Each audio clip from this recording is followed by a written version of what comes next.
ഒരു കീ ഹോൾഡറാണ് ഞാനിപ്പോൾ ഉണ്ടാക്കുന്നത്. പക്ഷേ ഉണ്ടല്ലോ, അത് ഉണ്ടാക്കി കഴിഞ്ഞപ്പോൾ കീ ഇടാനുള്ളൊരു ഗ്യാപ്പ് ഉണ്ടായിരുന്നില്ല. അത് ഞാൻ ലാസ്റ്റ് പറയാം.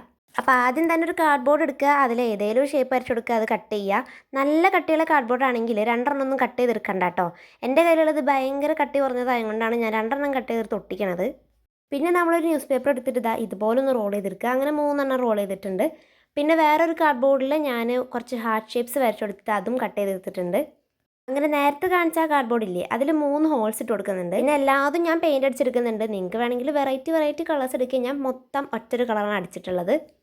ഇനി നമ്മൾ ആ ഹോൾസിൽ കുറച്ച് ഗ്ലൂ അപ്ലൈ ചെയ്തിട്ട് ആ മറ്റേ ന്യൂസ് പേപ്പറിൻ്റെ റോളില്ലേ, അത് ഇതിലേക്ക് ഇറക്കി വെച്ച് കൊടുക്കുക. പിന്നെ അതിൻ്റെ മുകളിൽ ഹാർട്ട് ഷേപ്സ് ഇതുപോലെ ഒന്ന് ഒട്ടിച്ച് കൊടുക്കുക. അപ്പോൾ ഞാൻ പറയാൻ വന്ന കാര്യം എന്താണെന്ന് വെച്ച് കഴിഞ്ഞാൽ, നമ്മുടെ കീൻ്റെ റിങ് ഉണ്ടല്ലോ, അത് കുറച്ച് ചെറുതായിരിക്കും. അതിപ്പോൾ ഇതിൻ്റെ ഉള്ളിൽ കൂടെ നമുക്ക് കയറ്റി ഇടാൻ പറ്റില്ല. അതുകൊണ്ട് നിങ്ങൾ ഈ ഹാർട്ട് ഷേപ്സ് കട്ട് ചെയ്യുമ്പോൾ നല്ല ചെറുതാക്കി കട്ട് ചെയ്യുക, എന്നാലാണ് നമുക്ക് കീ ഒക്കെ ഇടാൻ പറ്റൂ. ഇതിലിപ്പോൾ നമുക്ക് വേണമെങ്കിൽ നമ്മുടെ ID കാർഡോ അങ്ങനത്തെ എന്തെങ്കിലും സംഭവങ്ങളൊക്കെയാണ് ഇടാൻ പറ്റുക. അപ്പോൾ സംഭവം ഇഷ്ടപ്പെട്ടാൽ നിങ്ങൾ വീഡിയോ ലൈക്ക് ചെയ്യാം കേട്ടോ.